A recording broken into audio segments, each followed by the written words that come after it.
de calidad de la producción. Y entonces para nosotros, después que una empresa esa está certificada como... Yo creo que el sistema electoral dominicano hay que entenderlo mucho en el contexto del comportamiento electoral dominicano y del sistema de partidos dominicanos. Un sistema de partidos que está en cambio, que está mutando. Pero nosotros estamos con la DGI está muy proactiva, está muy consciente del problema, estamos trabajando muy de cerca. Hay que entender, la democracia es una búsqueda permanente, ¿no? Entonces los partidos tienen que ir buscando mejor calidad en la representación. No nos olvidemos que los partidos son un mecanismo de representación, pero a la vez son un mecanismo de gobierno.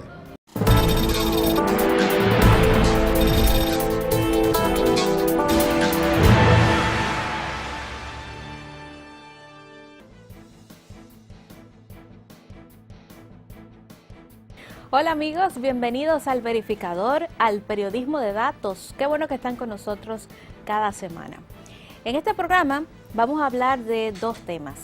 Iniciamos hablando de la reforma al sistema electoral y terminaremos haciendo una evaluación muy profunda al desarrollo de las pymes, a las medianas empresas. Así que si usted es un emprendedor o aspira a hacerlo, no se pierda este programa. Iniciamos hablando sobre el sistema electoral dominicano. Los políticos están concentrados en la ley de partidos políticos. Ya vemos que no hay mucho interés de aprobarla, pero ¿qué ocurre con el sistema electoral dominicano? Lo evaluamos en Obsesión por los Datos.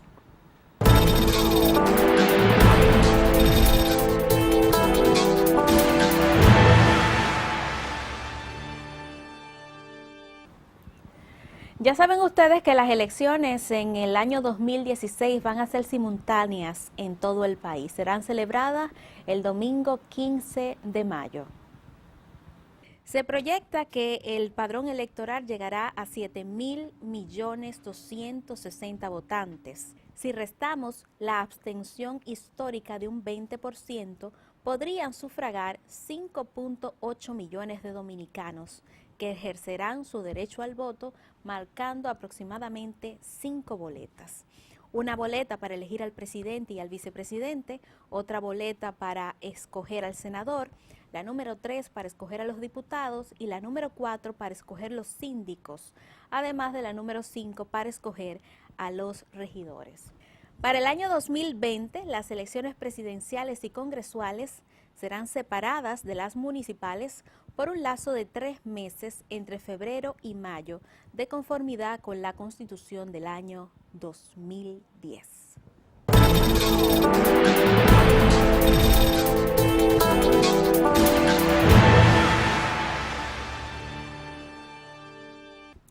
Para hablar del sistema electoral dominicano, vamos a hacer contacto con Francisco Sánchez, quien se encuentra en el país haciendo una visita académica. Profesor, gracias por estar con nosotros. Gracias a usted por la invitación. Si el sistema electoral funciona mal, ¿afecta a la democracia? Funcionan los sistemas. Tiene que ver más bien con que faciliten más o menos la vida al votante y faciliten mejor o peor la formación de gobierno y trasladar los votos a escaños y que esa sea una representación mucho más efectiva. Funcionar es muy relativo el entender qué se puede decir porque funciona bien, ¿no? Entonces a los sistemas electorales depende de qué se espere de ellos, pero evidentemente funcionan, de su operación depende mucho de la calidad de la democracia, entendiendo como tal lo que los ciudadanos esperan de ese sistema. ¿Cómo evalúa el sistema electoral dominicano? Yo creo que el sistema electoral dominicano hay que entenderlo mucho en el contexto del comportamiento electoral dominicano y del sistema de partidos dominicanos. Un sistema de partidos que está en cambio, que está mutando y que tiene una serie de vinculaciones donde el vínculo entre el político y el elector es un vínculo diferente que no se limita simplemente al hecho electoral en sí. Entonces hay que entender que el sistema electoral funciona en ese contexto. Yo creo que es un sistema electoral que podría funcionar bien, funciona bien, hay una serie de reformas que se están planteando y que se han hecho en su momento y creo que que a la larga el efecto en sí está más bien por ejemplo, la representación de partidos pequeños o en el vínculo que pueden establecerse los diputados en circunscripciones mucho más pequeñas, pero afectar, yo creo que no afecta mucho más, sobre todo en la parte alta de la tabla, ¿sí? Donde estarían los grandes partidos. ¿Usted considera que el sistema está fortalecido? ¿En qué sentido fortalecido? Me refiero para garantizar la democracia. Sí, ya digo, o sea, hay que entender, la democracia es una búsqueda permanente, ¿no? Entonces los partidos tienen que ir buscando mejor calidad en la representación. No nos olvidemos que los partidos son un mecanismo de representación, pero a la vez son un mecanismo de gobierno. Entonces, y en eso también los ciudadanos deben ser responsables y debemos ser como ciudadanos responsables exigiendo responsabilidades a los partidos. O sea, no se trata de un cheque en blanco que le damos a un partido cada 4 años y a partir de eso dejamos de interesarnos por la política, ¿no?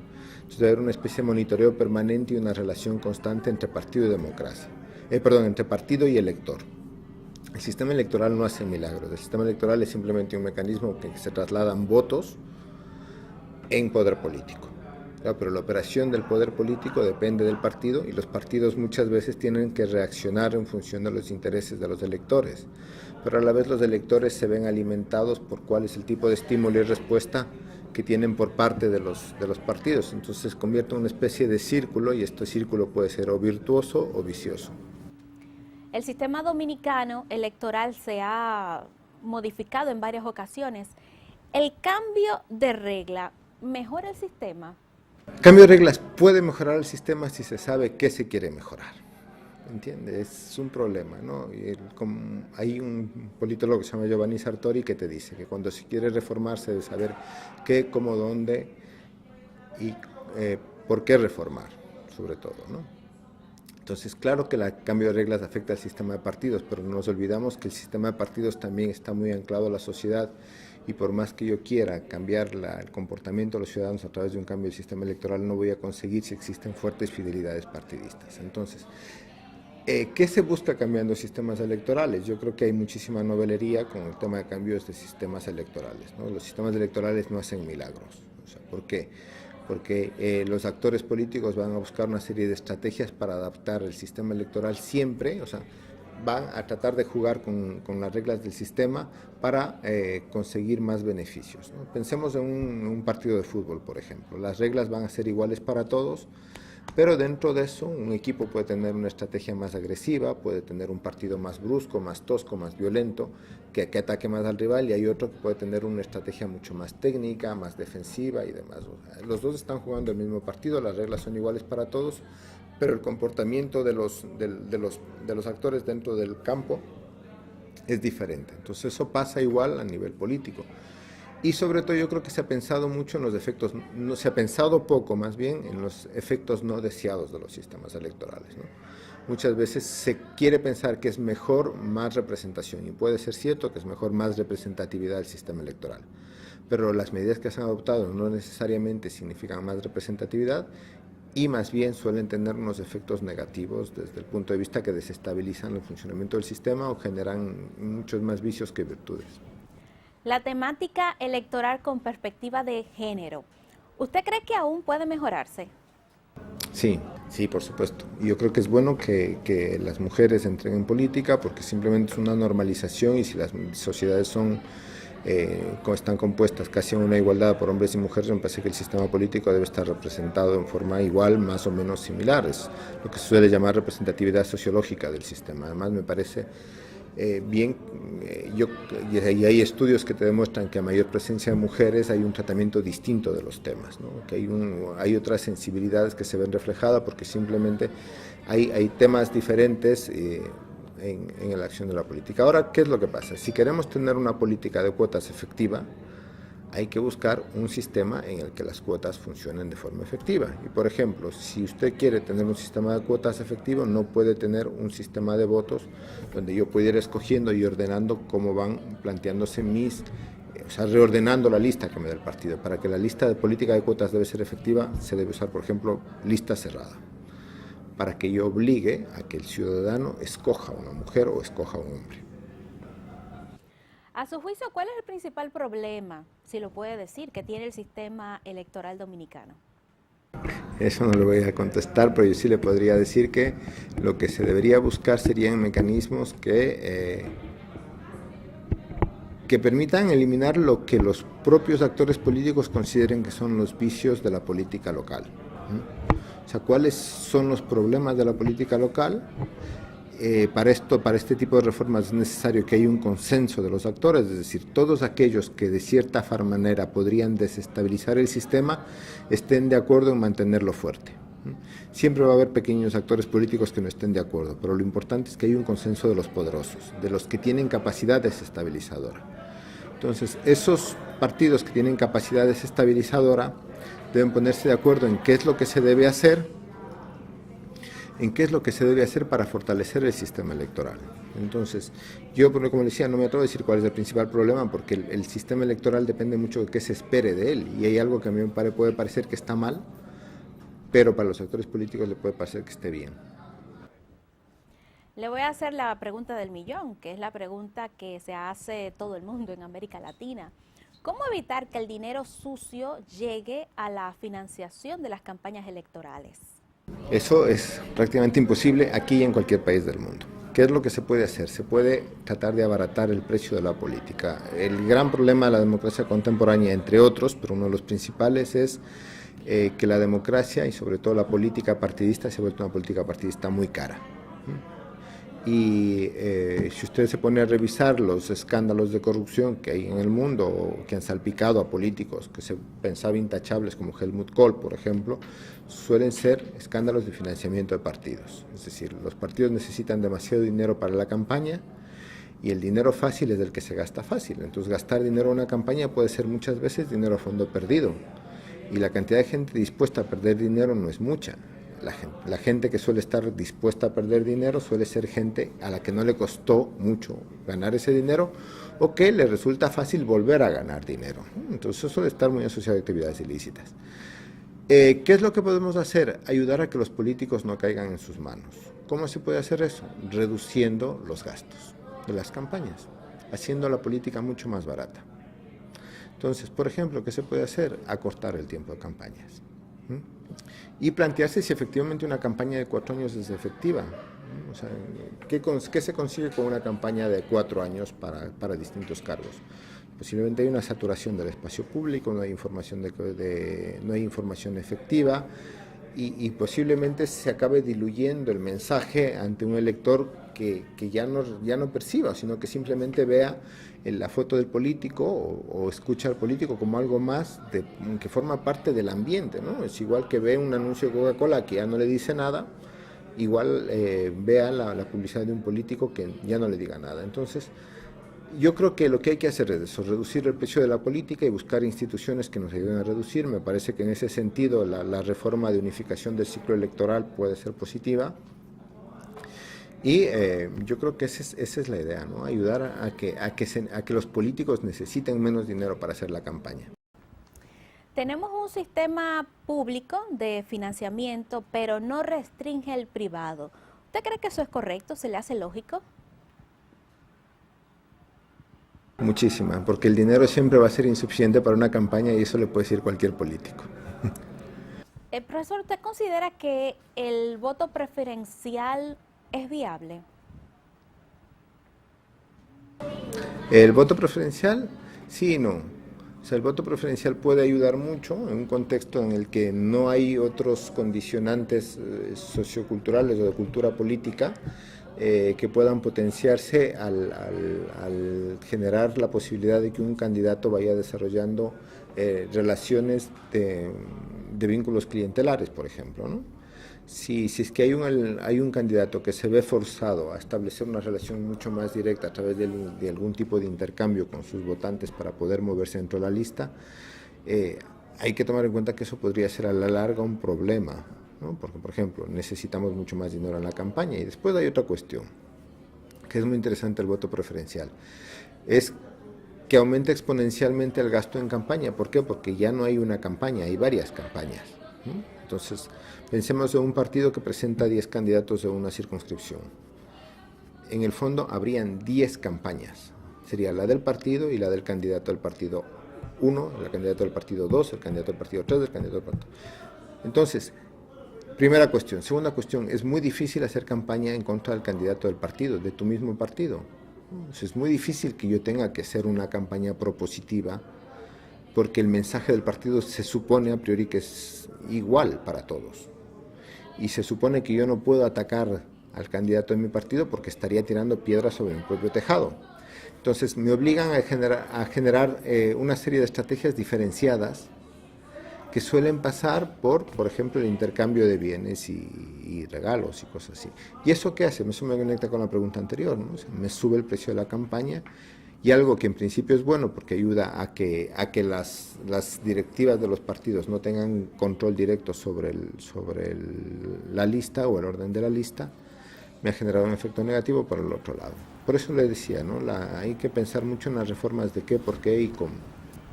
En nuestro país, los partidos minoritarios, los pequeños, siempre se quejan de que no pueden competir en iguales condiciones, que a veces cuando hay un partido que se reelige no pueden competir con el Estado.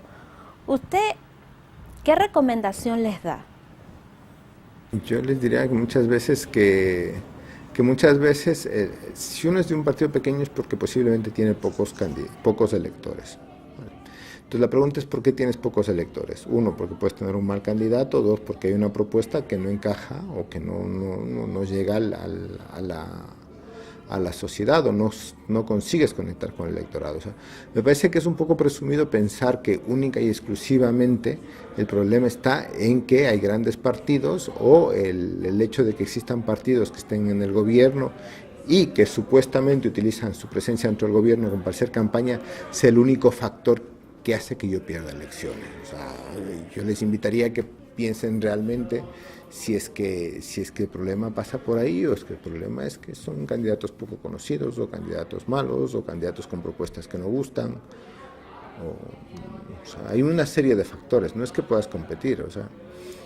Finalmente, ¿qué reflexiona, qué mensaje nos deja? Yo creo que es yo creo que se puede hacer cosas interesantes, ¿no? Y básicamente mi reflexión iría que cualquier medida que se tome pensando siempre en todos los elementos constitutivos del sistema. Le pongo un ejemplo, es decir, si yo pongo una barrera electoral que no me permite ingresar partidos pequeños, ¿no? Para que esos partidos pequeños después no puedan entrar por la ventana al Congreso a través de una coalición, por ejemplo. No tiene sentido poner un umbral si después le estoy dando la puerta de entrada a través de otro sistema. Ese sería un ejemplo. Dos, si es que quiero fortalecer efectivamente el voto preferencial, no puedo darle la oportunidad a la cúpula del partido que negocie las primeras candidaturas con un representante de otro partido porque hay una coalición o hay un grupo de interés que está detrás, ¿no? Entonces, como le decía, si hago reformas me las debo tomar en serio y no hacerme la ley y la trampa, ¿no? ¿Por qué? Porque los sistemas electorales, al igual que cualquier institución, son mecanismos de premio-castigo. Es decir, yo incentivo ciertas conductas y desincentivo otras. Pero si a la vez tengo el incentivo y desincentivo, se genera una especie de esquizofrenia dentro del sistema y en medio de eso se da un poco una situación caótica. Igual con el tema de las cuotas de género. Si quiero tener cuotas de género, debo tener un contexto que proteja el orden en que yo estoy presentando candidatas y que permita que las mujeres que tengan menos visibilidad pública puedan acceder al Parlamento y desde ahí ir captando más espacio público. Amigos, hemos conversado con el profesor Francisco Sánchez, catedrático de la Universidad de Salamanca, que se encuentra en una visita académica en la República Dominicana. Es tiempo de hacer una pausa. Cuando regresemos, atención a todos los emprendedores, la gente que tiene pymes, la gente que tiene un negocito y quiere formalizarse. Les tengo los detalles del desarrollo de las pymes en la República Dominicana con el ingeniero Ignacio Méndez.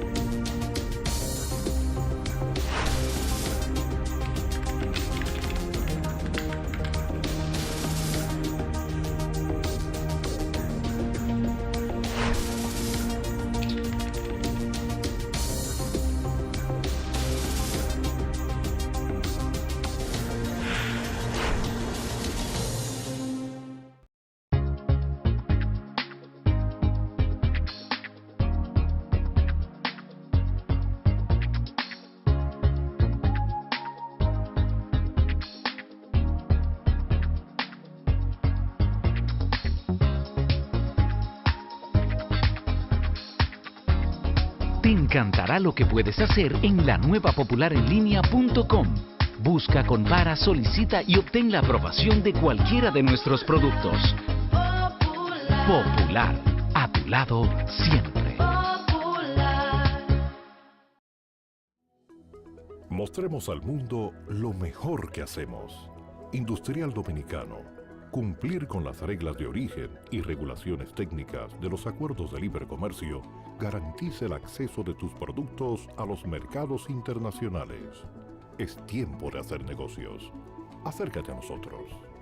DICOEX, unificando esfuerzos en la conquista de los mercados mundiales. Ministerio de Industria y Comercio.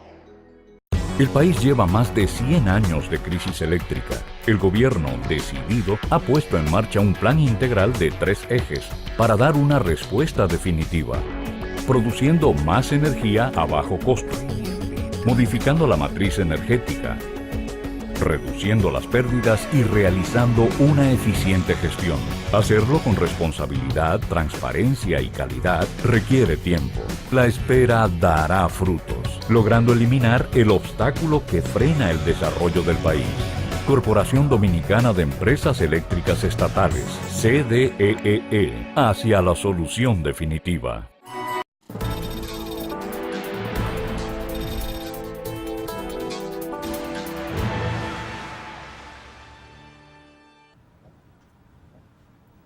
Amigos, tenemos obsesión por los datos.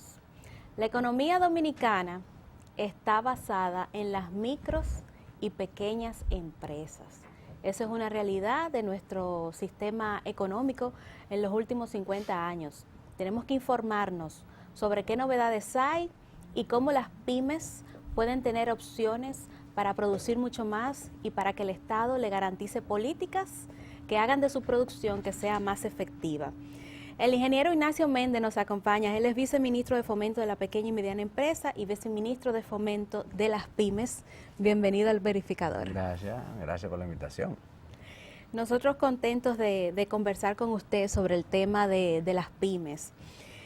La economía dominicana se sustenta mucho en las medianas y en las pequeñas empresas. ¿Qué novedades en materia de políticas públicas está enfocado el gobierno para mejorar la producción y la estabilidad de las empresas? Sí, bueno, novedades es la política. Recuérdate que en República Dominicana no solamente es aquí que descansa la economía en las pymes, a nivel mundial, porque tú puedes decir, bueno, países como Estados Unidos, que lo que uno tiene en la imagen es de que son empresas grandes, pero no, la verdad es que la mayoría son pymes también. Obviamente otro nivel de pymes diferente a nuestro por el tema de la economía, ¿no? En Alemania se sustenta en pymes, Italia creció por pymes, y así Brasil y todos los países de Latinoamérica también, la mayoría consistentemente con los nuestros son pymes. Ahora, ¿cuál es la diferencia en República Dominicana? Que cuando llega el presidente Danilo Medina, es que se hace una política, una estrategia integral de apoyo a las pymes. Anteriormente, y uno lo dice mucho, las pymes, esa palabra de Héctor Delgado, que fue pasado presidente de Codopyme y de la UMPI, que decía las pymes están en boca de todos, pero en manos de nadie, porque todos los políticos hablaban mucho de la pyme, claro, para buscar los votos, pero una vez tenían los votos, pues se olvidaban de pyme. ¿Por qué? Porque habían políticas muy puntuales, o sea, alguna institución tenía un plan, el otro tenía otro plan, pero no había una estrategia, no había un objetivo común y no había coordinación entre las instituciones. Entonces la diferencia ahora es eso, de que hay una estrategia, hay un objetivo, y obviamente está la línea del presidente que ha dicho que las pymes están en el centro de su gobierno. Vamos a desglosar un poco esa estrategia. ¿Cuál es esa estrategia? Mira, tenemos varios ejes principales. El primero de todos es el tema de la formalización, ¿no? Nosotros tenemos el tema de la ventanilla única que hemos creado, que es formalizate.gov.do. En 7 días cualquiera puede hacer su empresa.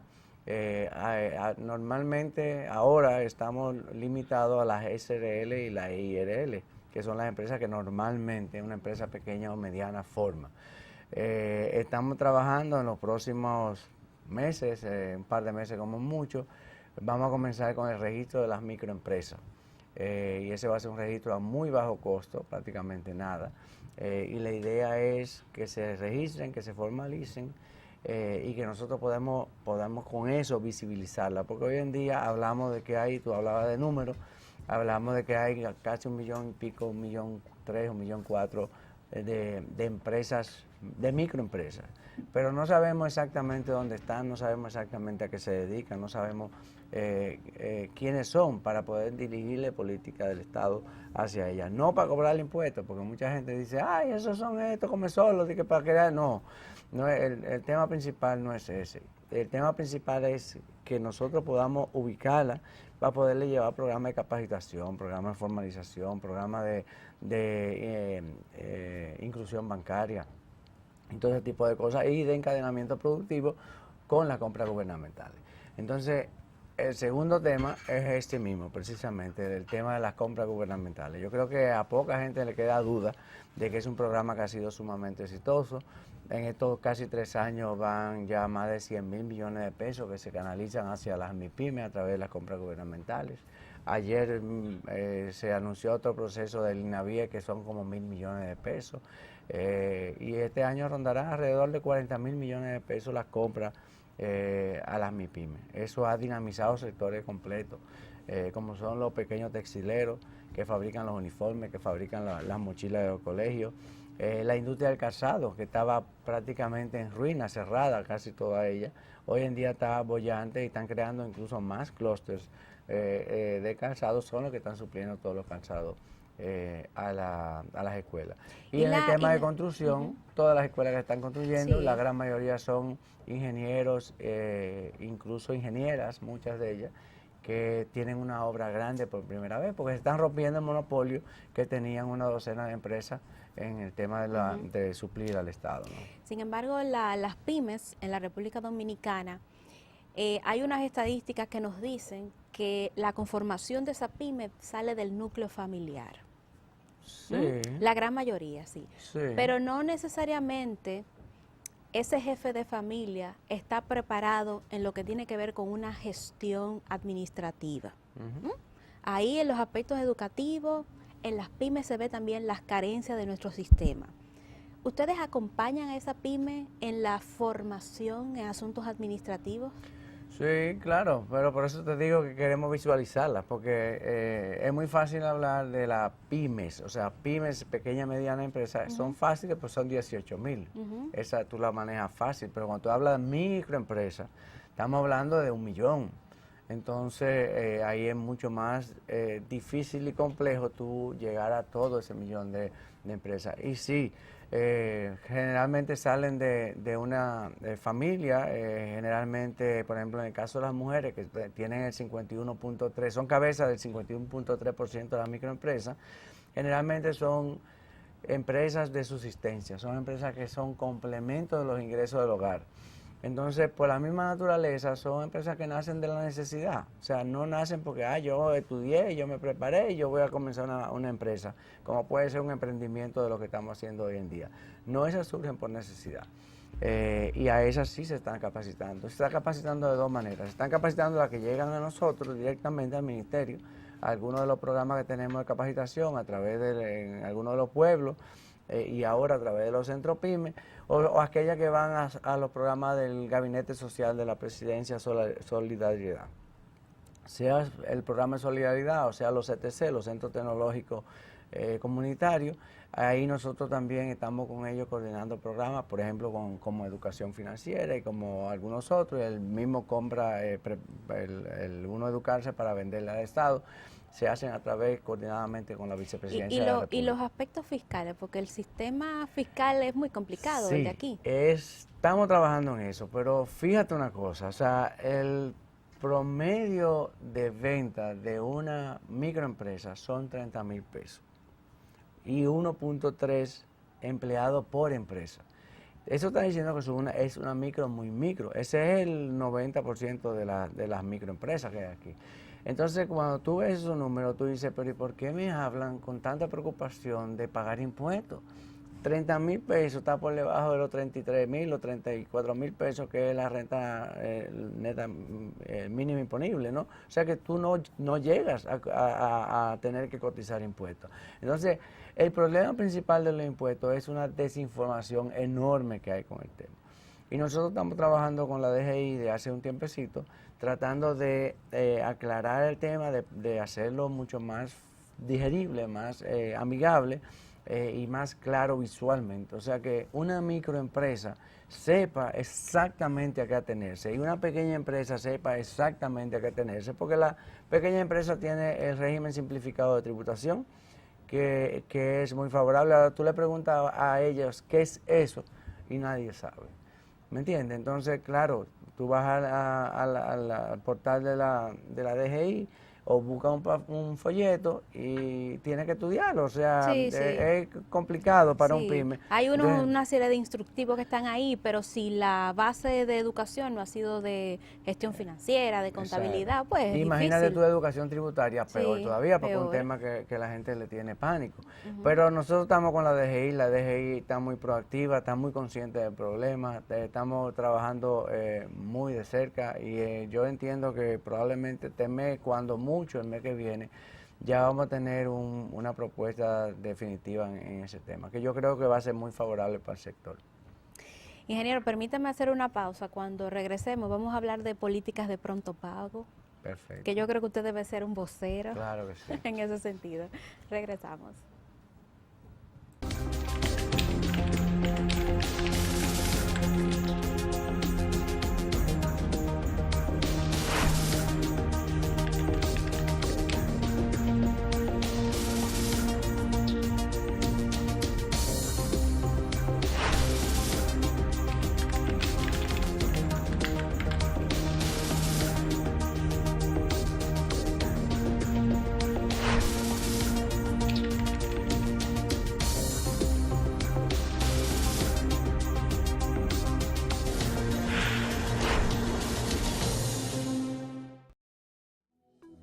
Mostremos al mundo lo mejor que hacemos.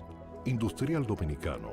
Cumplir con las reglas de origen y regulaciones técnicas de los acuerdos de libre comercio garantiza el acceso de tus productos a los mercados internacionales. Es tiempo de hacer negocios. Acércate a nosotros. DICOEX, unificando esfuerzos en la conquista de los mercados mundiales. Ministerio de Industria y Comercio.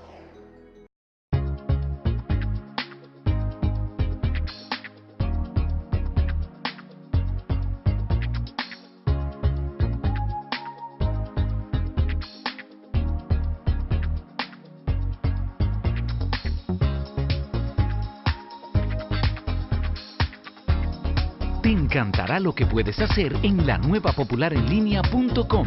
Busca, compara, solicita y obtén la aprobación de cualquiera de nuestros productos. Popular, a tu lado siempre. El país lleva más de 100 años de crisis eléctrica. El gobierno, decidido, ha puesto en marcha un plan integral de 3 ejes para dar una respuesta definitiva, produciendo más energía a bajo costo, modificando la matriz energética, reduciendo las pérdidas y realizando una eficiente gestión. Hacerlo con responsabilidad, transparencia y calidad requiere tiempo. La espera dará frutos, logrando eliminar el obstáculo que frena el desarrollo del país. Corporación Dominicana de Empresas Eléctricas Estatales, CDEE, hacia la solución definitiva.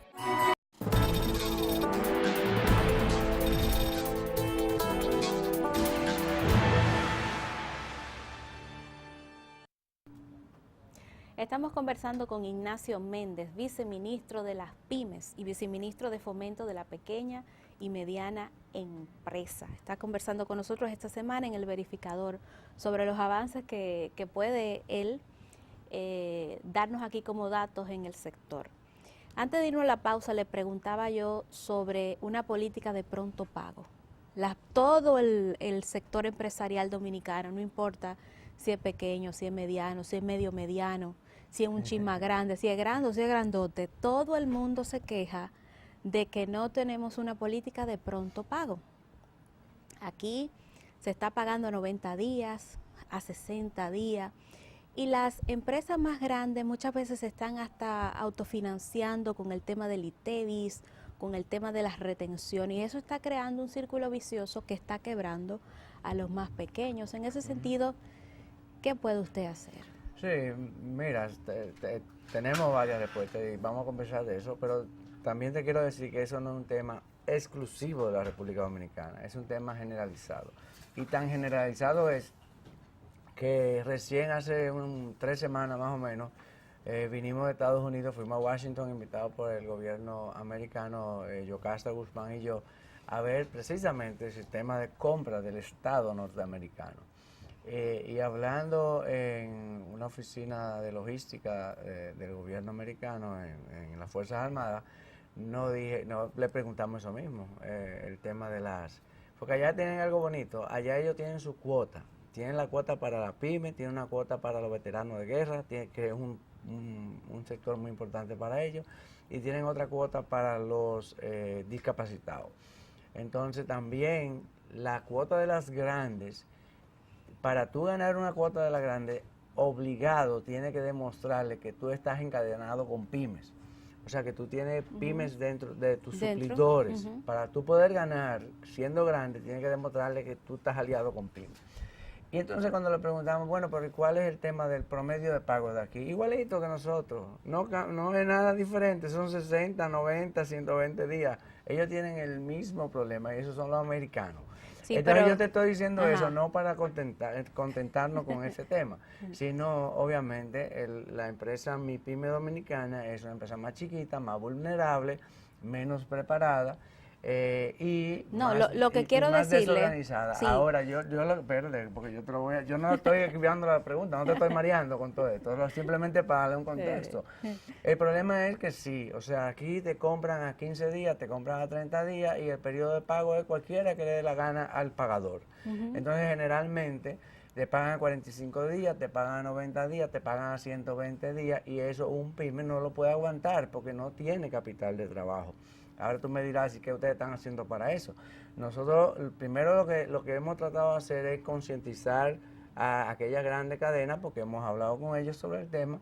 Ellos en muchos casos nos hablan de la imposibilidad que tienen de acortar los plazos. Entonces, ahora hay otro tema interesante, que es el tema del factoring. Y esa es una de las cosas que estamos haciendo, promoviendo el factoraje. ¿Por qué? Porque muchas veces tú no tienes capital de trabajo porque te coincide un día, por ejemplo, que tienes que pagar la nómina o algún día que es cuando tienes que pagar el ITEVIS y tú no tienes ese flujo de efectivo que te dé ese dinero. Entonces pero tú tienes cuenta por cobrar. Entonces, ¿para qué tú vas a ir a un banco a meterte en un comité de crédito para que te aprueben eso, que te toma un mes, que salga el préstamo, cuando tú tienes una factura y tú la puedes convertir en efectivo prácticamente en 1 o 2 días? Entonces lo que hay es que promover fuentes alternativas de capital de trabajo a la pequeña y la microempresa sobre todo. Y eso, eso está muy bien, pero ayudaría también el hecho de que las autoridades tributarias comprendan en que hay que flexibilizar un poco el tema del pago del ITEVIS. Porque si el ITEVIS se pagara inmediatamente cuando la factura es pagada, entonces eso va a quitarle presión a las empresas, sobre todo a las medianas, que son las que pagan más ITEVIS, las grandes. Sí, bueno. Pagar y reportar el ITEVIS cuando le paguen. Sí, eso es una salida que no es fácil, porque habría que cambiar todo el sistema. No es que es tan difícil, es un poquito como de política. Teóricamente es muy fácil, porque tú dices, no, en lugar de cobrarlo antes, lo cobran después. Pero es que no es tan eso fácil. Es una resolución, es una decisión política. Sí, pero sí, no es una decisión política, no es una decisión tecnológica. Eso es lo que uno muchas veces no entiende. Todo el sistema de informática de la renta está basado en el sistema actual. Tú cambias cualquier cosita, eso implica mucho trabajo, muchos cambios que hay que hacer a lo interno. Entonces, eso no es tan fácil. Mientras tanto, vamos a buscar otros paliativos diferentes, que son, uno puede ser el factoring, otro puede ser obviamente el tema del financiamiento. Otro tema es que también uno aprende con la educación financiera, en los cursos de educación financiera, porque tú muchas veces, tú formas una empresa Y tú la formas sin tener la más mínima idea de cuál es el capital de trabajo que tú necesitas. Y a lo mejor tú comienzas con una empresa buenísima, que te puede dar una rentabilidad tremenda, pero tú estás limitada a tener 5,000 pesos de capital de trabajo, cuando lo que tú realmente necesitas son 10,000 pesos. Entonces, si tú no sabes que tu necesidad básica de capital de trabajo son 10,000 pesos, tú tampoco sabes que tú lo puedes conseguir consiguiendo una línea de crédito con un banco. Entonces, todos los problemas que estamos hablando comienzan a difuminar, porque no son problemas, son problemas producto de la ignorancia financiera que tú tienes. Entonces, en eso sí podemos ayudarte, y en eso estamos haciéndolo con los cursos de educación financiera, educación tributaria, gerencia, etcétera, etcétera. O sea, que es un poco de todo. Yo no estoy quitándote la razón. Hay una parte de la población, sobre todo el que está metido en el negocio, piensa lo que tú me dices. ¿Por qué yo tengo que adelantarle al gobierno mi dinero que todavía no le he cobrado del otro que me lo debe, en lugar de que ellos esperen y cobren cuando yo... Entonces ahí vienen los líos, y si la factura no se cobra, ¿quién pierde el sistema? El gobierno. Y el gobierno tiene culpa de que tú vendiste mal a un fulano. O sea, ahí podemos pasarnos 3 programas teorizando y no vamos a llegar a ningún acuerdo, porque tanto hay cosas en pro como en contra de cada una de las sectores. Otro tema, por ejemplo, que es el adelanto de los impuestos, el anticipo. El anticipo es odioso desde todos los puntos de vista. Claro. Y tú me lo dices a mí, yo soy empresario y después ahora soy el que estoy metido en empleado público, pero es un impuesto odioso. Pero cuando tú te pones a ver a nivel mundial, todos los países tienen anticipo. Entonces, ¿para qué nos vamos a seguir protestando una cosa que es una realidad y que hay que aceptarla? Lo que hay que aceptar, lo que hay que tratar es de que la burocracia que rodea el impuesto sea lo más fácil, lo más amigable posible, y en eso es lo que estamos. ¿Tú me entiendes? Y también aclararle que eso es el tema que estamos trabajando con la DGI, tener muy claro quiénes tienen que pagar anticipo y quiénes definitivamente no tienen que pagar anticipo, para que ni siquiera piensen en eso. Porque ¿qué es lo que le preocupa al microempresario y al chiquito? Es que ¿cómo va a pagar anticipo? ¿Cómo va a pagar un impuesto a los activos? ¿Cómo va a estar haciendo reportes de ITEVI? Y con el mismo reporte de cambio de nómina en el Ministerio de Trabajo. Esa burocracia, yo lo he dicho 1000 veces. O sea, hay muchas veces que formalizando a un micro y a un pequeño, nosotros estamos haciendo una maldad ahora mismo. Claro. ¿Por qué? Porque lo estamos haciendo que se enfrente a una serie de burocracia que él no está acostumbrado, porque hay que pasar por eso. O sea, cuando uno ha sudado o eso... tendrá que contratar a alguien y probablemente no tenga el capital. No puede, porque es que no lo podemos hacer, porque el tema es que el micro y el pequeño empresario, tú eres el productor, tú eres el cobrador, tú eres el mensajero, tú eres el que aguanta los boches, tú eres el que hace el mercadeo, o sea, tú eres todo. Entonces nosotros ya tenemos varias soluciones que la estamos poniendo en contacto. Hay varias empresas, hay varias oficinas de abogados también, que han hecho igualas muy económicas para que tú, toda esa parte de la tramitología y toda esa parte de los reportes, se lo deja a ellos. Tú simplemente le mandas la factura o las escaneas, o simplemente con un sistema que tienen de facturación automático, que toda esa data se te va por el teléfono, tú no tienes que bregar con reportes ni tienes que hacer nada. Entonces, esos son el tipo de soluciones que estamos dando. Hay gente que lo quiere hacer ellos. Bueno, estamos trabajando con Microsoft y vamos a hacer una serie de actividades ahora para poner ese programa también en la nube. Aquel que lo quiere bajar y hacerlo directamente, bueno, que lo haga, ¿no? Es una opción adicional. Pero existen soluciones. O sea, lo que tenemos es que... Entonces ustedes están trabajando para esa solución. Nosotros no hemos dejado de trabajar. Lo que pasa es que muchas veces no cogemos cámara, pero estamos trabajando porque es que lo hemos vivido, porque es que hemos sufrido eso. Sí, claro. De hecho, el tema del financiamiento bancario, que ha sido un argumento de por años, una queja de los sectores nacionales, ahora vemos que han movilizado ustedes a la banca nacional con una serie de productos específicos para las pymes. ¿Son tan buenos esos productos? Bueno, tiene que ser bueno, porque en 2 años de gobierno más o menos la inclusión financiera ha aumentado un 20 o un 30%, y todavía no están en posición todos los programas funcionando. Y lo que a nosotros más nos gusta es que los préstamos, ¿cómo se llaman? Los préstamos onerosos, los préstamos... Leonidas. Sí, esos préstamos se han bajado casi a la mitad. nos queda un 17% más o menos, pero todavía sin tener todos los instrumentos en su sitio, ya hemos avanzado tremendamente. Ahora falta lo más bonito, porque ya están todas las instituciones más o menos trabajando con programas para pymes. El gobierno solo ha prestado casi 40.000 millones de pesos.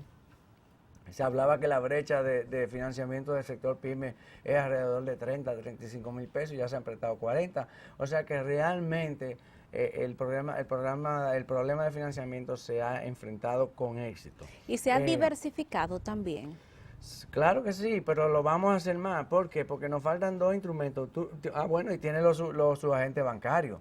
O sea, todos los bancos te hablan de que, ay, no, yo tengo 200 y hay uno que dice que tiene 2.000 solicitados, 2.000 subagentes bancarios, un solo banco. Entonces vamos a sembrar de agente bancario el país entero para facilitar el trámite con el banco. Ahora, ¿qué nos falta? Ahí nos falta el tema del fondo de garantías. Que eso definitivamente que va a acabar de permitirle la inclusión financiera a muchos sectores que incluso no por su culpa no han podido acceder al financiamiento.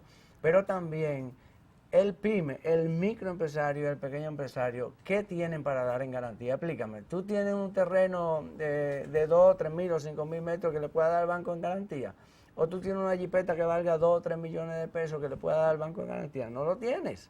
Entonces, ¿qué es lo que tú tienes? Un freezer, o si tú tienes un centro de internet, tienes 5 computadoras, o si tú eres artista, tú tienes una canción, si tú eres ganadero, tienes 5 vacas, si eres agricultor, tienes la cosecha. Eso es lo que tú tienes en garantía.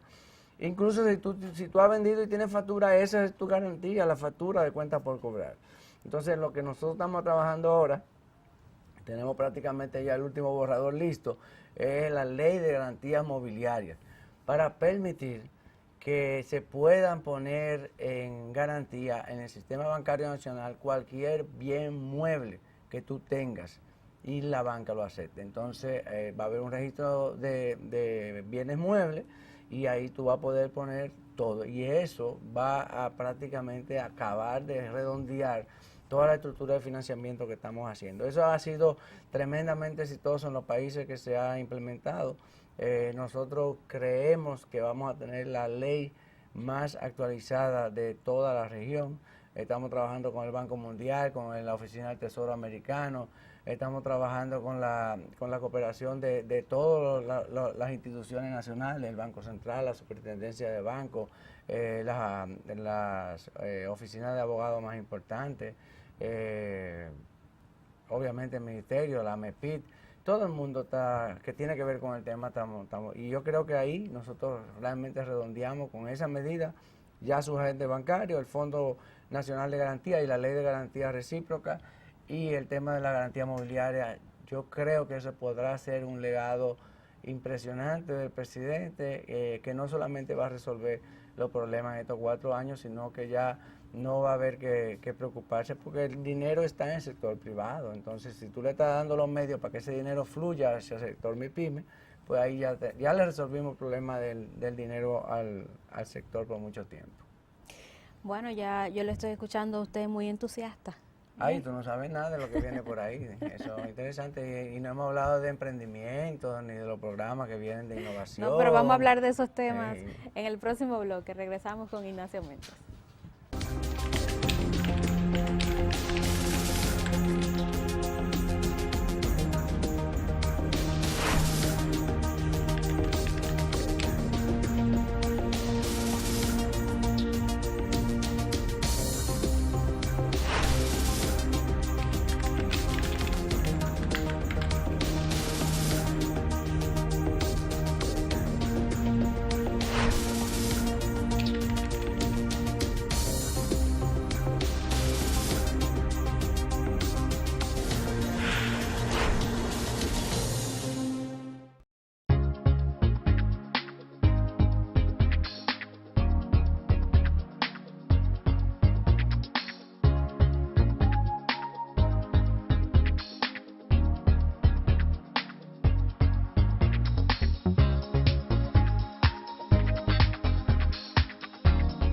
Te encantará lo que puedes hacer en la nueva popularenlinea.com. Busca, compara, solicita y obtén la aprobación de cualquiera de nuestros productos. Popular, a tu lado siempre. Mostremos al mundo lo mejor que hacemos.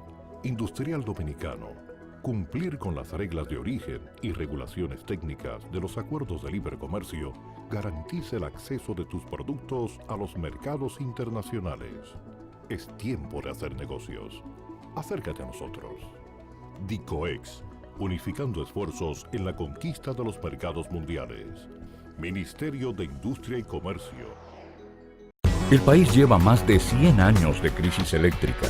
El gobierno, decidido, ha puesto en marcha un plan integral de 3 ejes para dar una respuesta definitiva, produciendo más energía a bajo costo, modificando la matriz energética, reduciendo las pérdidas y realizando una eficiente gestión. Hacerlo con responsabilidad, transparencia y calidad requiere tiempo. La espera dará frutos, logrando eliminar el obstáculo que frena el desarrollo del país. Corporación Dominicana de Empresas Eléctricas Estatales, CDEE, hacia la solución definitiva.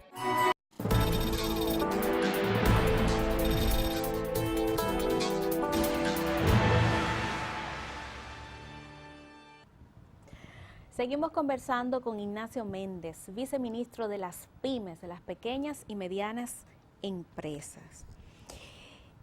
Usted en el próximo bloque le comentaba que estaba muy entusiasta y me gusta eso, qué bueno que está trabajando de esa manera con mucho entusiasmo porque no podemos perderlo, ni la esperanza tampoco. ¿Usted está trabajando con las pymes para la formación de clúster? Sí, ese es parte de un programa que tenemos de encadenamiento productivo. Recuérdate que las pymes son muy chiquitos y tú competir con más grandes es un problema si tú no te unes. En la unión que está la fuerza, siempre lo dicen. Y con eso estamos luchando en contra de la falta de gregarismo dominicano. O sea, es un problema serio, el complejo del chivo. Que no se unen, No, impide muchas cosas, porque en lugar de ver la bondad y la ventaja de tú unirte con competencia tuya, porque tú compites con el mercado, pero tú no compites con los suplidores. O sea, tú necesitas la misma caja de cartón, la misma etiqueta, el mismo diseño, y en volumen que está la economía de escala. Entonces, si tú no eres grande, la única manera de competir con un grande es que tú te unas con varios chiquitos y que puedan comprar juntos, o que puedan cobrar juntos, o que puedan incluso compartir procesos de producción, porque tú puedes hacer una parte. Y así, por ejemplo, tú te vas a Corea o te vas al mismo Taiwán, tú verás que una bicicleta la arma un pyme, pero el timón lo hace uno, la rueda la hace otro, el otro lo hace otro, y a esas cosas nosotros no hemos llegado y tenemos que llegar a eso. Entonces, recuérdate que el presidente está fomentando también el tema de las cooperativas y obviamente los clústeres. Lo que pasa también es que el concepto de clúster en República Dominicana ha sido muy mal usado y se está usando clúster como para cualquier juntadera que tenemos. Hasta podemos hacer un clúster de beber cerveza ahí en el colmado. O sea, le falta sustancia al tema del clúster que definitivamente es una buena respuesta. Pero ese es el camino, o sea, la asociatividad es el camino para uno poder engramparse con las compañías grandes. Nosotros también lo que estamos tratando de hacer lo que se llaman convencer a empresas tractoras, que es una empresa grande que coge 3, 4, 5, 6 pymes y los certifica como suplidores de ellos. Lo acompaña en el proceso, lo ayuda a reorganizar su producción, le ayuda a aumentar los niveles de calidad de la producción. Y entonces para nosotros, después que una empresa esa está certificada como suplidora de una empresa grande, para nosotros es mucho más fácil darle un empujoncito final para llevarla a ella a exportar. Porque ya tiene los niveles de calidad de una empresa grande y los de exportación siempre son más grandes. Pero es un trabajo que en gran medida es un trabajo pendiente porque hemos comenzado a hablar del tema, estamos luchando contra la inercia de los sectores que no aceptan todavía el tema de trabajar en conjunto y que ven con recelo y con preocupación cualquier oferta que haya en ese sentido. Para mí ha sido muy doloroso, por ejemplo, una oferta que nos dio hace meses ya el empresario Fernando Capellán del Grupo M en Santiago, de cooperar con los pymes, que él quería ayudar a los pymes. Nosotros le juntamos a todas las empresas textileras pymes de Santiago y tuvimos una reunión con ellos. Y él ofreció el laboratorio textil, todos sus empleados, sus ingenieros para evaluarle los layouts de producción, la maquinaria, suplidores, compartir suplidores, incluso órdenes que él tenía que no podía cumplir porque él tiene hasta el año que viene, junio, julio, ya todo vendido y entonces le podía pasar órdenes pequeñas al clúster, todo eso. Pero meses después todavía no se le ha podido sacar prácticamente nada de provecho a eso, pero porque no están pensando que es un gancho y que eso es para quedarse con el mercado. Óyeme, una persona que no necesita de un mercadito y que tiene toda su producción vendida hasta dentro de un año y medio, entonces, ¿qué va a estar pensando en eso? Entonces, oye, es una labor dura de paciencia, de perseverancia, de tú convencer al otro que tenga confianza y que vaya probando la cosa poco a poco, ¿no? Sí, para llegar en algún momento a poder tener es que la verdadero falta de clúster. confianza está ahí, Sí. presente en muchos sectores nacionales. sí. Gracias, Ignacio. No, gracias a ti por la invitación. Puedes regresar cuando guste. Cuando tú me invites. Excelente.